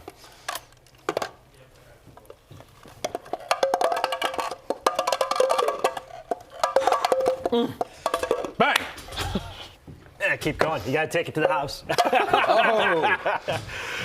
Off the head, top with it. And this is the part where Barry usually doesn't know who he picked. I know who I picked because it's the third straight week I'm running it back with Davante Adams. He's cashed the last 2 weeks, 11 touchdowns his last 6 games. I said he's serving as the Rams goal line back. We have seen it not just the last 6 weeks, the entire season. So Davante Adams, why mess with a winning thing? Yeah. It was a winner last week. It's going to be a winner this week. Yeah, why get Strange when you can just have meat and potatoes? And I'm taking Jonathan Taylor to break his 2-week touchdown drought and get in the end zone lines. Yeah, I'm going to go with Travis Etienne. He might not have scored 3 weeks in a row, but he scored in 3 of his last 4 games and is averaging 17 touches a game in that span. These Colts, your Colts, Jay Croucher, have allowed a running back to score a touchdown in 5 straight games, and in 2 of those games they scored twice. So give me ETN. We got a rain game in Jacksonville, and I saw a funny report on ESPN. Jeff Darlington, who's going to be a sideline reporter on radio, forgot rain gear, had to Uber Eats rain gear this morning and got the delivery. So now he's ready to go, and you think the players, they're going to be rocking the longer cleats. Field conditions going to be a concern in Jacksonville, especially for the Colts.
Happy game day!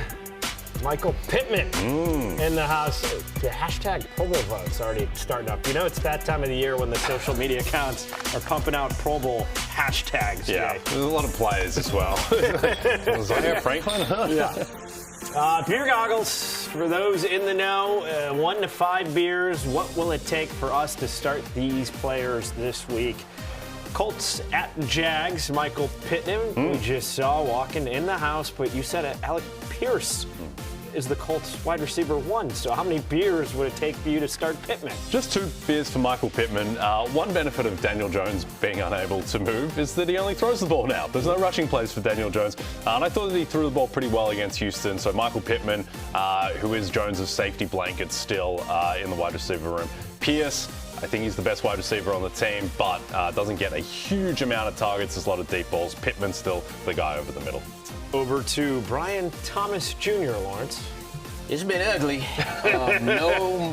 No more than 3 catches at 55 yards in each of his last 3 games. No touchdowns. So I'm going to say 2 beers. No Parker Washington. So I guess that opens it up a little bit for him. But it shouldn't have to be opened up for Brian Thomas Jr. He is the guy. But I'm going to go 2 beers here for Brian Thomas Jr. And we were wondering the fit in that Jags offense with Jacoby Myers. Hadn't had a touchdown until the trade over to Jacksonville. The last 2 weeks, 90 receiving yards and a touchdown, 50 receiving yards and a touchdown. So he's been eating up and spiking towards the fantasy playoffs. My only concern is with the rain game, might be a little sloppy, so just 2 beers for me to start Jacoby Myers.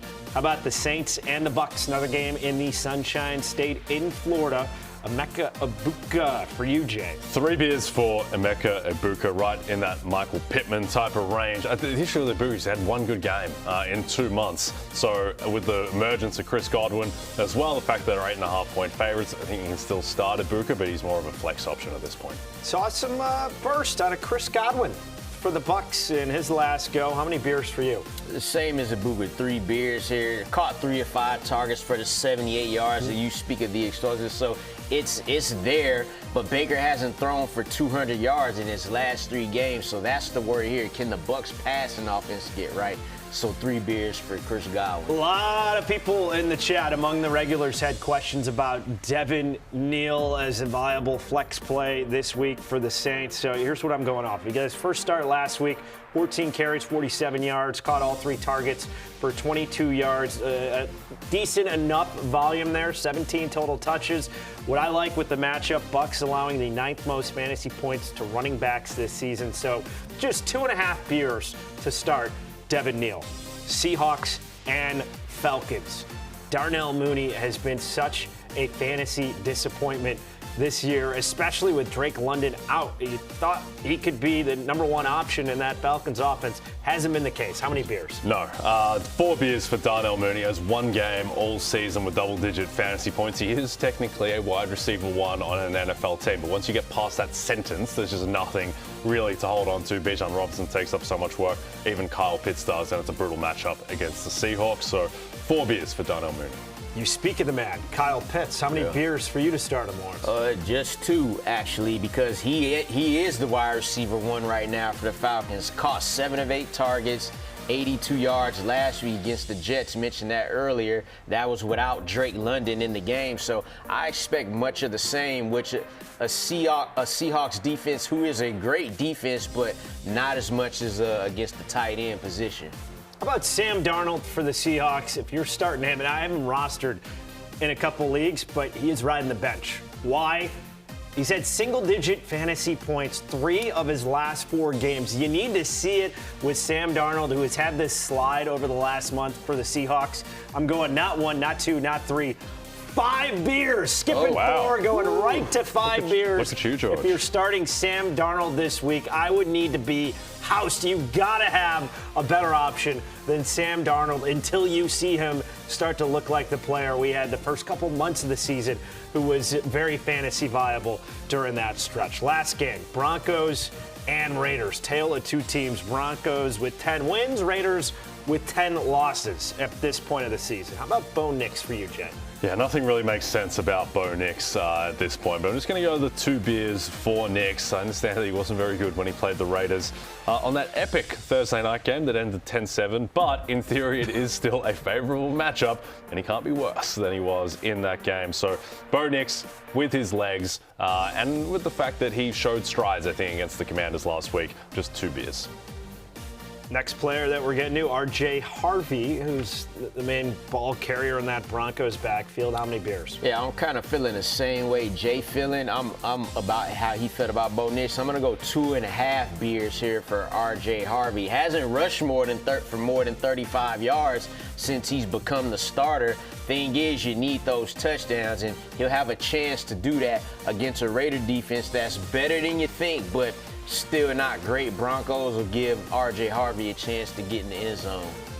Courtland Sutton has been concerning for fantasy owners. Hasn't done much the last 6 weeks, but last week, 5 for 62 and a touchdown against the Commanders. I do like the matchup with the Raiders. Broncos will be able to move the ball. I would need 3 beers if I'm going to start Courtland Sutton. Likely a flex play for some to decide this week, week 14. Pickup lines time. Okay. You guys are trying to pick me up. Yeah. These are our markets in DraftKings. We had a lot of beers put down by the squad there. As taking a look at what has been done so far this season. Lawrence on a run recently. Battling to get back to 500. The climb to 500. I'm also on a 1-0 tear after going against my beloved Colts last week. I'll start us off, George. Okay. Yeah. Let's hear your holler. And we had 34 total beers between the three of us There you in go. that last segment. So I'm primed. You've taken Barry home. Everybody loaded. It's 2/3 of the time. A 67% pickup rate for Barry. Yeah, just the bets haven't won because I'm not really incentivized. I don't really want to go home with Matthew, but I do want to go home with you, George. And here is my line to make that happen. Adonai Mitchell. Over 48.5 receiving yards. Adonai Mitchell, why wouldn't you want to pick him? You can't even get that out without laughing. Yeah, he's had a 30% target share since joining the New York Jets. He is a wide receiver 1 on an NFL team, which means more here than it does for Darnell Mooney on the Falcons. He had 12 targets last week. Tyrod Taylor likes to throw the ball deep. Adonai Mitchell is his best deep target. And also, the Dolphins, they give up one of the 5 most explosive pass rates in the NFL. The total in this game, yeah, it's not great, but it's 41.5. It's not absurd like Cleveland, Tennessee, and there's not weather expected. So I think Adonai Mitchell, I think that there is some name brand or lack of that is suppressing this number, and I think that he should be more priced in the high 50s as opposed to the high 40s. Okay. You have my attention. All right. Well, I'll get your attention here with Lamar Jackson and Derrick Henry combined for 125 rushing yards. That was at plus 137, is now at plus 128, so still plus. That's what's most important. The last 2 games against Pittsburgh, they went 184 and 267. You say, but that was last season. It was this year. It was within the last year. One of them was in 2025, George. The last 3 games, Derrick Henry's averaging over 4.5 yards per carry. That includes Cleveland. And we saw what Josh Allen and James Cook just did to these Steelers last week. They combined for 182 rushing yards. We might say, well, Lamar ain't running as much. He ran for 27 last week. Hell, he could run for the same 27 this week. Derrick Henry, get your nice little 100 yards, and voila, magic, we got it. So I don't think this number goes this low after this game. So get it while the getting is good, George.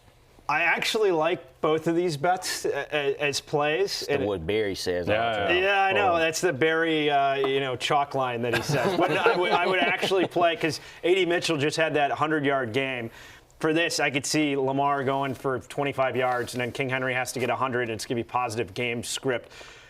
Lawrence, every week, Barry teases you, and then he goes home with Jay. So, you know what? You got a home here. I'm playing your bet, Lawrence. You're coming home with me. Let's make some money together. Okay. You don't like the art house cinema of A.D. Mitchell. Going with Mr. Michael Bay over here with Derrick Henry and Lamar Jackson. I don't have unbelievable. The Savaricas family. If I get some Lamar, Derrick Henry plus money, I'm on that. Plus money Jackson, man. He's a soothsayer. There's Lamar warming up. Well, I'd like to see him stretching the legs and having him running. I don't need him throwing for this break. The Ravens -6 to get to 7-6 against the Steelers.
Getting deep in the fourth quarter here on Fantasy Football Pregame. New FFHH Power Rankings. Jonathan Medici. Okay, medium show number 1. Yeah. Wow. I like that. Concur.